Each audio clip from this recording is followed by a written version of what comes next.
In this video I want to explain about caching mechanism using third-party Ehcahe framework. Ehcache is one of the best frameworks. Most of the enterprise applications, they will be integrated with the Ehcache when developers wants to implement a caching mechanism for the application. Most of the banking applications, they can actually store the insensitive data, the static data in Ehcache for temporary storage. So I want to explain how we can integrate the Ehcache in Spring Boot application. The purpose is generally, if you visit any website, right, any banking website or any e-commerce website or healthcare website, you can consider any website. The website may have a heavy traffic. Sometimes you see, when multiple users are consuming particular website, sometimes the website may not work properly due to the overhead of accessing of the data, multiple users concurrently accessing the data. Sometimes the data need to be accessed, the static data.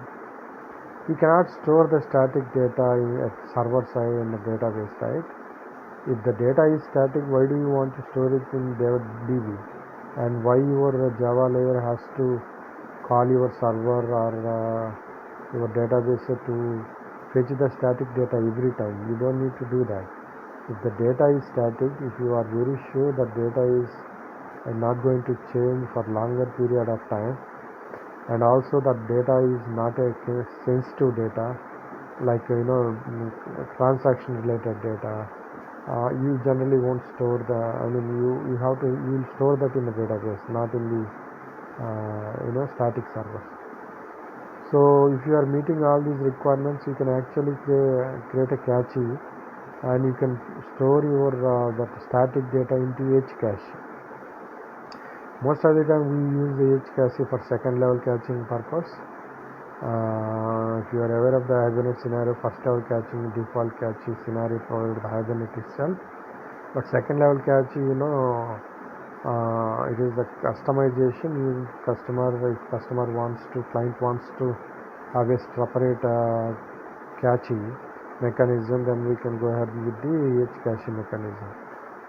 So in most of the real-time applications or enterprise applications, we will create Ehcache, we will integrate this Ehcache. The process involves adding dependencies, configuring Ehcache, enabling caching using annotations. So using a Spring Boot, it is a very straightforward and simple approach.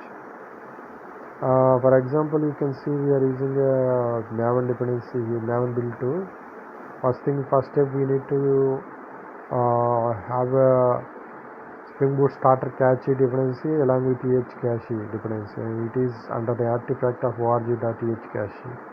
The group ID is org.ehcache. You will find the Ehcache artifact in that group ID. You need to specify that particular dependency. So once you specify the dependency, the next thing is you need to enable the caching mechanism.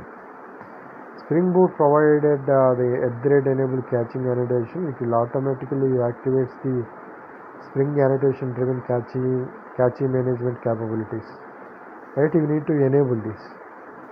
So after that you need to configure the Ehcache. How do you configure it? Spring Boot auto configures the cache manager when it detects the JSR 107 compliant caching library like Ehcache 3 and ClassPath. By default, you need to create a Ehcache.xml file. You have to place that file under src main resource folder. Under src main resources folder, you can see here. In order to your Spring Boot application identify the Ehcache.xml file, it has to identify the class path of that file, right? It has to identify the path. It has to read the Ehcache.xml file, right? So application.properties, you need to specify spring.cache.jcache.config equal to class path : Ehcache.xml. You have to specify this entry the Spring Boot application.properties file. Okay, now I have all these configurations are ready, so I need to create another extra file, .xml file, ehcache.xml file. I need to create this, right? So this is the file where you can specify what is the key type, what is the value type, how you are going to store it. In generally, how do we store the data in a plain Java? We'll take a hash map. Hash map will contain key value. In the same way, you need to have a key and you can also have a value, and you can specify the heap size, persistent, the disk persistent heap, and how much time the data can be there. Okay, how much time, 1 hour or 2 hours, after that it will be expired, right? The cache, sometimes it is a good practice to expire the cache frequently for a particular period of time, because whenever some data gets updated at back end, or some details were modified at the static server, some files are uploaded, then you have to refresh the data, right? You have to refresh the cache. That is why we will generally have time for expiry, right? That we will specify in this configuration file. So the ehcache.xml file, we will specify all the configuration, how you are going to store, what is the format of the data, how you are going to store it, and disk space, how persistent it is, maximum size that you can store for the ehcache, and how much time you can actually keep the data in the ehcache. You will specify all these details under the ehcache.xml file. Okay, so that is fine. Now the cache ehcache.xml file is ready. The thing is, you need to apply the Spring caching annotation to methods to enable caching behavior. So where do you apply this caching? Now you enable the caching using @enable caching configuration. You can see that the Spring Boot main class, right? You enable the annotation, right? Using annotation you enabled it. Sometimes you have to, now you have to apply this caching. Where do you apply? I have to apply this caching at the service layer for this particular method. @cacheable of, area of circle cache. You see here, what is this area of circle cache? This is the alias for cache name. I'm going to use it at the method level. In the service, my service class, we are going to use it, right?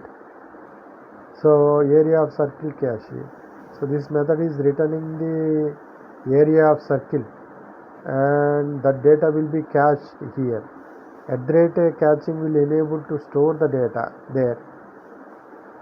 So these are the additional annotations. You can see @caching caches the result of method invocation. Okay, if the data is in the cache, the method won't run. The cache result will be returned instead. You get it right? So once you specify @cacheable, whenever the request is coming, if the data is available in the cache, the method need not to get executed. It need not to get executed. Whatever the data is there in the cache, that will be rendered, that will be returned as a result. So there are other two attributes you have to understand the significance of these two annotations. You can see @cache put updates the cache with the method's result without skipping the method execution. Updates the cache with the method results. Sometimes we have to update the cache, right, without executing the method. By executing the method, right? We have to update that. Then if you want to update a cache by executing a method, then you can use @cache put update a cache with method's result without skipping method execution. It won't skip that method execution. Cache evict removes the entries from the cache result for delete or update operations. So you can use this cache @cache put @cache evict. cache put is for updating the entries in the cache. Cache evict is for removing the entries from the cache, deleting it completely. So that way you can utilize the Ehcache mechanism. As I told you initially, most of the banking applications and e-commerce applications, they prefer to use this Ehcache as secondary cache mechanism. They want to store the data of static files or the data which is not a sensitive data, which cannot be changed very frequently. The data is going to be static for a longer time. We can mark that as a static data, and we can store the data in the Ehcache rather than every time hitting DB and fetching that for every request. You don't need to do that. So these are the main use cases of the Ehcache mechanism. Thank you for listening.